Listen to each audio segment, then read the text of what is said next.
Sobrang saya ng LA Lakers sa nakuha nilang player sa NBA draft. Sino naman kaya yan? At 7'4" center ng NBA draft mga idol, napunta sa exciting na kupunan. NBA draft day at maraming French players ang nakuha sa top 10. Hindi first pick si Alexander Sor, pero ang first pick ay mula France pa din na si Zaccharie Risache, isang 6'8" small forward na nagtala ng 28 points sa playoffs ng professional league sa France. Sa madaling salita, elite shooter to mga idol, off-ball player at may potensyal na maging best point of attack defender ng Atlanta Hawks. Having said that, back-to-back nakuha ng France ang number 1 pick ng NBA draft. Second pick nalaglag sa Washington Wizards ang 7'1" center at napaka-agile na big man na si Alexander Sor. Laging number 1 sa mock draft to pero nahulog sa number 2 sa draft day. For the third pick, Reed Sheppard nakuha ng Houston Rockets 6'2" guard mula Kentucky. And for the fourth pick ng San Antonio Spurs, makakasama ni Victor Wembanyama ang 6'6" guard mula Connecticut na si Stephon Castle. Kailangan ng Spurs ang kanyang defense at scoring ability. At ayon sa mga analyst, magandang pares daw ito kay Victor Wembanyama. Imagine, 6'6" point guard mga idol. For the fifth pick, nakuha naman ng Detroit Pistons si Ron Holland II, forward, 6'7" mula G League Ignite. And for the sixth pick ng Charlotte Hornets, another Frenchman, si Tidjane Salon, 6'9"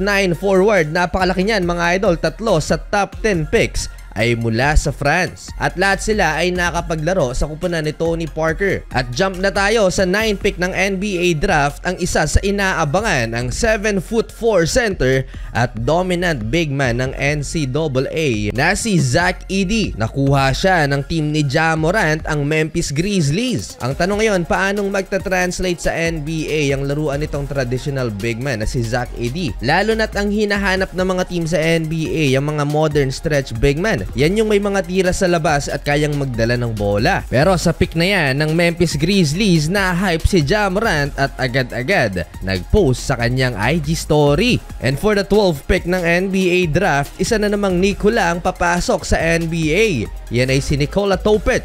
Mala LaMelo Ball at Tyrese Haliburton nakuha ng Oklahoma City Thunder. Bali tatlo na silang magkakatunog ang pangalan, Nikola Jokic, Nikola Jovic ng Miami Heat at eto, Nikola Topic. For the 15th pick ng Miami Heat, magkakaroon sila ng 7'1" center na si Kelly Ware. Very good pick for Miami Heat, backup center ni Bam Adebayo. Napakagandang pick ito para sa Miami Heat. And for the 17th pick ng LA Lakers, hindi si Bronny James ang kinuha ng purple and gold, si Dalton Knecht, ang 6'5" guard mula Tennessee at perfect pair ito kay Austin Reeves. White guy, athletic at mukhang masaya naman ang front office ng Lake Show na siya ang napili ng purple and gold. Sinasabi rin ng ilang mga analyst na steal of the draft daw itong si Dalton Knecht. As a small forward, nag-average to ng 40% sa 3-point area. Well, hindi napili sa first round si Bronny, may kinabukasang draft pa naman, second round, at may 55 pick pa ang LA Lakers. May pag-asa pa nga kayang ma-draft ang anak ni LeBron.